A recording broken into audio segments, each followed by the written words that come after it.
Undrika. Nah, kami selaku host ingin memperkenalkan diri dulu nih.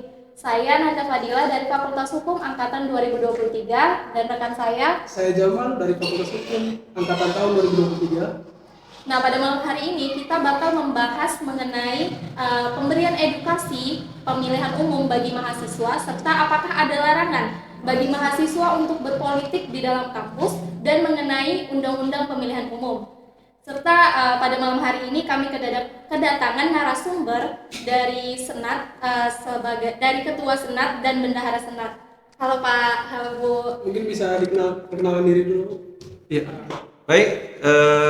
Izin saya perkenalkan diri dulu. Nama saya Roni Sulaiman. Saya Fakultas Hukum semester 5 dan alhamdulillah saya dipercaya sama teman-teman di Fakultas Hukum untuk menjabat sebagai Ketua Senat periode 2023 sampai 2024. Dan sebelah saya ini, ya saya bawa ini Bendahara Senat, silakan. Assalamualaikum warahmatullahi wabarakatuh. Perkenalkan, nama saya Cici Mirawan CPM CPLE dan saya seorang bendahara di Senat, ditunjuk oleh teman-teman dan dan saya mahasiswa Undrika Hukum tahun 2021. Oh, berarti sama ya, tahun semester 5 juga ya. Sama, semester 5 gini. Sama dan juga satu kelas. Siap. Posisi tetap dipegang erat-erat bendahara kelas. Jadi memang bendahara itu biasanya memang cocok perempuan, Bang. Iya. Ya, jadi harus saling melengkapi, Bang ya. Iya. Ketuanya laki-laki, bendaharanya perempuan. Gitu. Kalau saya di bendahara habis makan durin. Iya, jadi gini Bang, kita ini mengundang Abang memang sama Kak Bendahara dari Senat ya. Kita pengen membahas juga kan. Iya. Pendapat dari Senat Fakultas Hukum ini kira-kira apa nih mengenai politik hari ini, kira-kira begitu, tentang edukasi lah kepada mahasiswa kan mengenai pemilihan umum maupun politik praktis di kampus atau bahkan di perundang-undangan. Itu yang pengen kita bahas. Tapi sebelum kita ke sana dulu nih, mungkin bisa lah Bang dikasih gambaran mengenai apa aja nih yang Abang lakukan dulu di Senat Fakultas Hukum selama ini. Entah itu pengawasan antara Hima maupun BEM. Mungkin bisa dijelaskan sedikit kan gambaran dulu pernah ngapain. Ya. Baik, terima kasih atas waktu dan kesempatan yang telah diberikan sama OS. Jadi saya coba memberikan suatu pemahaman, suatu penafsiran bahwasanya Senat ini itu merupakan organisasi tertinggi di dalam suatu fakultas ya. Karena ini Senat Fakultas Hukum berarti dalam suatu fakultas hukum. Nah, mungkin beberapa universitas namanya bukan Senat, tapi Dewan Pertimbangan. Oh ya, Dewan Pertimbangan Tinggi Mahasiswa. Nah, jadi kalau di sini kita di Undrika dikasih namanya Senat. Nah, fungsi dari Senat itu sendiri adalah yang pertama sekali adalah fungsinya pengawasan. Jadi sama kalau kita berada dalam pemerintahan, itulah fungsinya sama seperti DPR, legislatif. Dia mengawasi apakah kegiatan yang dilakukan oleh BEM, kemudian Hima atau organisasi yang berada di bawah naungan Fakultas Hukum sesuai nggak dengan apa yang sudah direncanakan. Kemudian juga Senat juga menganggarkan biaya-biaya untuk organisasi ini. Dan Senat itu sendiri juga dia langsung muaranya langsung ke dekan, wadek dan dekan, dia langsung ke sana. Di dalam hari ini untuk kegiatan Senat ini memang kita udah punya program-program yang udah kita bahas, tapi saat ini memang kondisinya adalah dari kawan-kawan Senat sendiri juga kita juga harus pahami di Undrika ini rata-rata pekerja semua. Jadi di saat kita menjalankan program terbentur masalah pekerjaan, jam kerja. Nah, kalau kita lakukan malam juga tak efektif juga. Maka kalau bahasanya ya kita mencari mana yang waktu yang tepat kita laksanakanlah programnya. Dan ada satu program yang mungkin kita akan laksanakan. Ini seperti yang disampaikan Bang Jaya, melatih kita untuk berani berbicara, yaitu programnya public speaking. Dari Senat tuh Bang ya? Dari sana, Oh, dari Senat ya. kebetulan untuk pembicaranya, mentornya, saya sudah dapat, dia siap. Cuma teknisnya kita belum bisa laksanakan karena ada faktor-faktor sendiri. Tapi saya harap, karena ini kita sebagai mahasiswa hukum, walaupun kita udah paham dengan hukum, kemudian kita diwisuda, tapi di saat kita tidak diberi ilmu public speaking, jadi apa yang kita sampaikan bisa jadi tidak sesuai dengan ilmu yang kita pelajari, mungkin grogi dan sebagainya, atau bahasa kita itu kadang-kadang terlalu putar-putar, jadi kita sehingga audiennya memahami bingung juga, ini sebenarnya intinya apa, kan itu. Jadi itu sekilas mengenai Senat itu sendiri. Dan untuk Senat sendiri itu saat ini beranggotakan itu 19 orang. Nah, ibaratnya tak sebanyak BEM, tak sebanyak IMA. Tapi ya memang untuk Senat sendiri rata-rata minimal semester 3 ke atas. Kenapa? Karena fungsinya kan mengawasi. BEM sama ini. Kalau seandainya maaf, semester 1 atau 2 tentu menunggu cuttingnya kan tak enak. Nah, jadi rata-rata semester 3 ke atas. Bukan ini ya diskriminasi, tapi karena faktor kebiasaan kita, kalau kita semester 1 2 kita mau nego semester 3 4 kan tak enak. Ini belagu lagi gitu ya kan. Nah, itulah dasarnya kenapa Senat ini tak banyak. Tapi yang jelas jalan. Tetap jalan, tetap pengawasan itu tetap ada kan gitu. Tetap ada. Saya dengan ketua BEM, dengan ketua IMA sering komunikasi.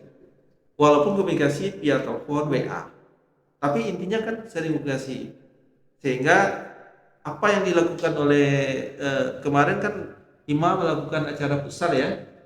Nah, itu lumayan bagus. Yang turnamen futsal kalau ya turnamen itu programnya IMA. Ya. Ya, kita sering komunikasi. Tetap pasti kan dipertanyakan juga kan nanti sama Senat, pasti anggarannya apa, pasti kan karena Senat pengawasan kan. Iya, Nah, kita akan tanyakan tapi bukan menjas. Iya betul. Kita cuma bertanyanya gimana dan pendanaannya aman, oke, aman. Nah, kita berharap supaya nanti setelah panitia dibentuk, acara sudah selesai ya, tolong laporan dari keuangannya itu dari panitia melaporkan kepada ketua himanya, sehingga tidak ada dusta di antara kita. Kan itu. Tapi kan, walaupun abang kan sedikit 19 orang tadi Bang ya. Ya. 19 orang pasti banyak tantangan Bang. Pasti banyak juga tantangan. Apalagi tadi abang sampaikan kita ini kan mahasiswa terus pekerja juga, kuliah, organisasi kan lengkap nih. Jadi tantangannya apa aja nih Bang di Senat ini? Apakah rapat segala macam mereka sulit mungkin karena tabrakan dengan kerja misalnya? Sebenarnya yang tantangan terbesar itu gimana kita bertemu. Itu tantangan yang paling besar. Gimana kita akan bisa membicarakan suatu program, suatu ide-ide di saat kita tidak bertemu.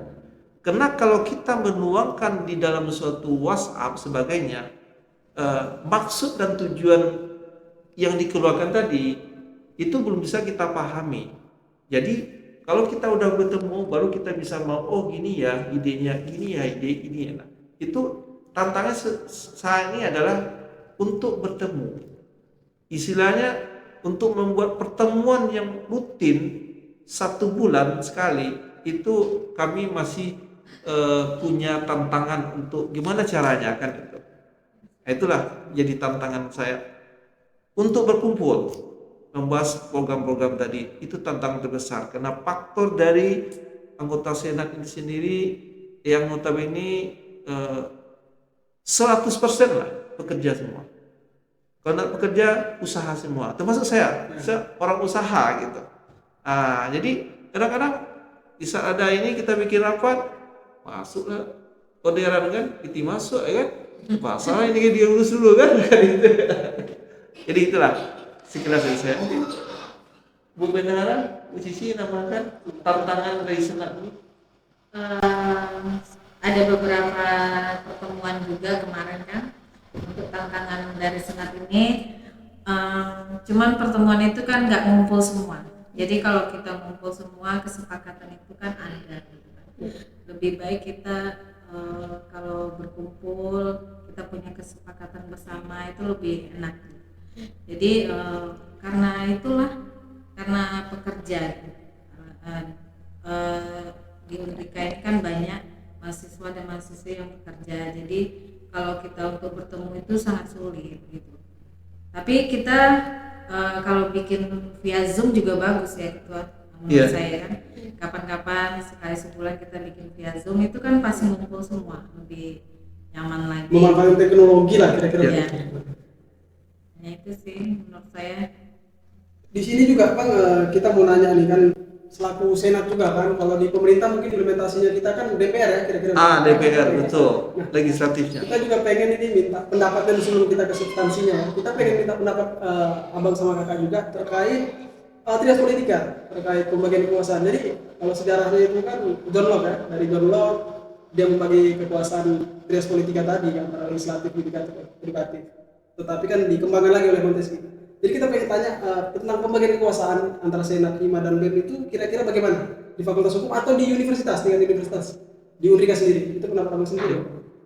Baik, mungkin saya lebih suka menanggapi skopnya lebih kecil. Kenapa? Karena itu yang saya ketahui.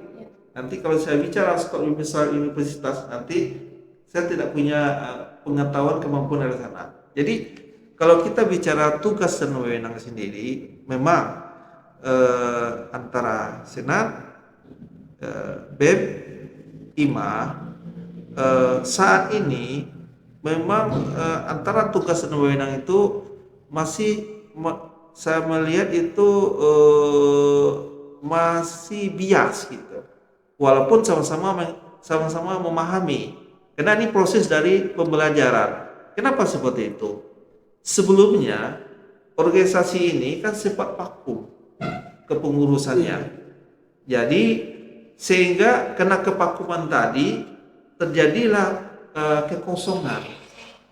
Nah, inilah kemarin dibuatlah mekanisme pemilihan tadi. Memang kalau bicara pemilihan itu memang belum bisa dikatakan mewakili semuanya. Tetapi kita ambil hal yang positif. Minimal seandainya kami nanti kan periode organisasi kan setahun. Kami belum bisa memberikan yang terbaik, minimal generasinya bisa berbuat yang lebih baik daripada kami. Jadi tugas wewenang itu masing-masing kita udah tahu, tapi pengaplikasikan di lapangan itu yang masih sering terjadi terapakan. Nah, oleh sebab itu ya saya berpikirnya simpel. Intinya selagi itu menyangkut programnya di lingkungan Fakultas Hukum, kita berkolaborasi. Kita tak perlu iri saling mengiri. Ini ada program nih, masa Senat kalah? Nggak perlu. Yang penting ada program mengatasnamakan Fakultas Hukum, kita support. Nah, itu yang penting saat ini. Nanti kalau semuanya udah bagus, pasti masing-masing udah punya program yang tersendiri. Intinya untuk Senat itu ya saya punya target dalam setahun itu ya minimal 2 programnya yang bisa kita jalani. Sisanya itu mungkin Hima yang lebih aktif karena dia banyak anggotanya, kita support aja gitu. Mungkin itulah yang bisa saya berikan pendapat atau jawaban, kurang lebih itu yang saya ketahui. Baik, selanjutnya nih Pak, mengapa mahasiswa itu tidak boleh berpolitik di dalam kampus dalam artian politik praktis? Oke. Sebenarnya kita melihat suasana politik saat ini banyak terjadi perubahan-perubahan. Nah, saya bicara mengenai undang-undang pemilu dulu. Karena kita momennya memang kan 2024 kan pemilihan serentak ya. Presiden, wakil presiden, DPRD, DPD, RI, kabupaten, provinsi. Nah, jadi banyak terjadi yang aturan undang-undang yang mengatur pemilu itu adalah Undang-Undang Nomor 7 2017.